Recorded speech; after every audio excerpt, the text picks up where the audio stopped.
Today, we're going to peel back the wrapper on one of the most famous brands in the entire world to uncover a secret that's been hiding in plain sight for decades.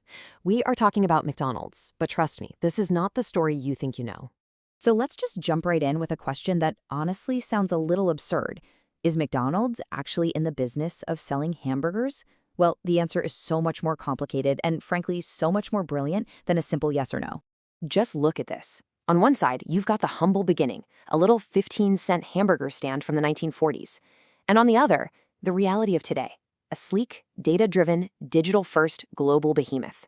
The journey from A to B, wow, it's a masterclass in operational genius, ruthless ambition, and one of the biggest business pivots in history. Our story kicks off, like so many great ones do, with a couple of brothers just trying to solve a problem. This is Act 1. The system is born. So before they became, McDonald's, Dick and Mac McDonald were running a pretty standard but successful barbecue drive-in. It was complicated, though. A huge 25-item menu, 20 car hops running around, just a lot of moving parts. But they had this key insight. About 80% of their profit was coming from just one thing: hamburgers. So in 1948, they did something crazy. They shut the whole thing down, and they reinvented everything. They called it the Speedy Service System. They just slashed the menu down to 9 items and basically brought a factory assembly line into the kitchen. It was totally radical, super efficient, and it changed, everything. And the results of all that insane efficiency? They could sell a hamburger for just 15 cents. Think about it. In post-war America, this mix of speed, consistency, and a price that low was an absolute sensation. They were making the same thing as everyone else, just way faster and way, way cheaper. And of course, a system this good gets noticed. It caught the eye of a 52-year-old milkshake machine salesman named Ray Kroc. See, while the McDonald brothers saw a great local business, Kroc saw the blueprint for a coast-to-coast empire. He jumped on board as their franchising agent with the single massive vision: to put a McDonald's on every corner in America. But here's the thing. Kroc's grand vision almost completely fell apart before it even got started. And this brings us to Act 2, and what is, without a doubt, the single most important pivot in the company's entire history: the real estate pivot. The problem, as it so often is, was money.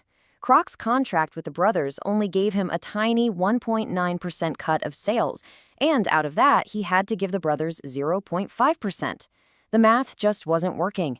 He was expanding like crazy, but he was also going broke, fast. The hamburger business itself just couldn't pay for his ambition.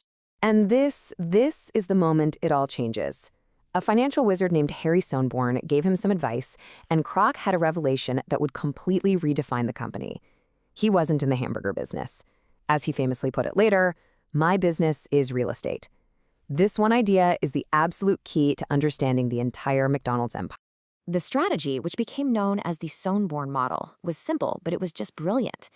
The McDonald's Corporation would buy or lease a piece of land. Then they'd sublease it to the franchisee opening the store, but at a big markup, like 20 to 40%.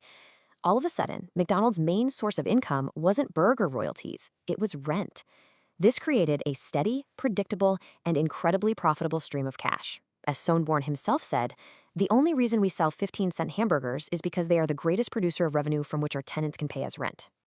This real estate model gave Kroc the financial firepower he was so desperate for. So much so that by 1961, he was able to raise this amount, $2.7 million, to buy out the McDonald brothers completely. He got the name, the system, everything. The real estate play didn't just save the company, it's what fueled its global conquest. All right, so now we're in Act 3. With its financial engine secured by all that real estate, McDonald's began this relentless march across the globe. It was transforming from just a restaurant chain into a true cultural phenomenon. So how do you sell an American hamburger to the rest of the world?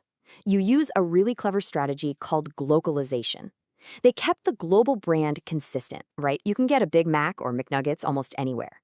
But they also adapted to local tastes. In India, where most people don't eat beef, they came up with the mixed spicy paneer. In Japan, you can get an ebi filet shrimp burger. It's this perfect balance that makes them feel familiar everywhere, but also like they belong there.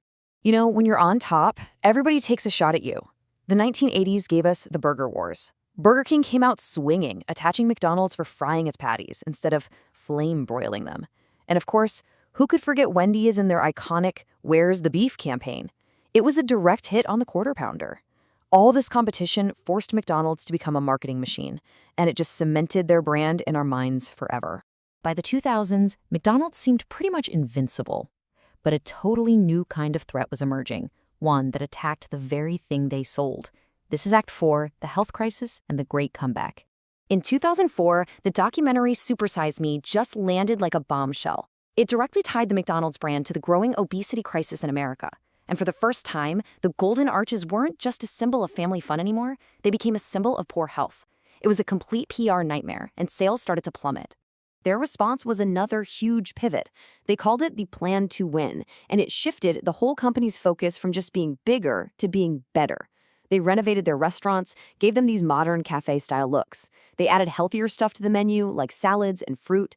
And in a total masterstroke, they launched McCafe, using their massive real estate footprint to go head-to-head with Starbucks and take over the coffee market. So, did it work? Oh yeah, it worked.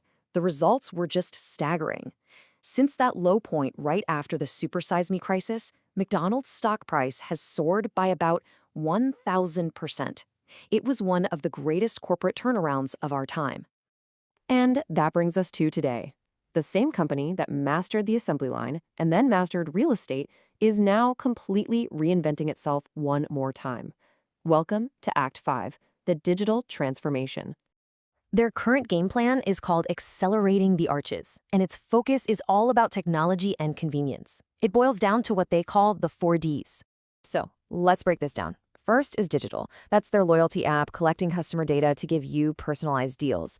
Then there's delivery, owning the at-home market with partners like Uber Eats. Next is the drive-thru, which they're supercharging with AI to make it faster. And finally, development, an aggressive plan to keep expanding. You see, just like real estate became their hidden engine in the 20th century, data and tech are their engine for the 21st. McDonald's is now a tech company that just happens to sell burgers. And the scale of this new ambition is just massive.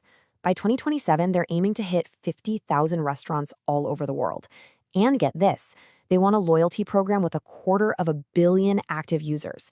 They're building a digital empire of data that they hope will be just as valuable as their physical real estate empire. And so, we come full circle. From that super simple 15-cent hamburger stand built on being efficient to a data-driven global giant built on real estate, marketing, and now technology. The product they sell is almost secondary to the incredible system that delivers it. Which leaves us with one final big question. The company that defined fast food for the last century is now trying to redefine it for this one. As McDonald's gets better and better at using artificial intelligence and our personal data, what does that really mean for the future of how all of us eat? What does that next pivot even look like? That's something to think about.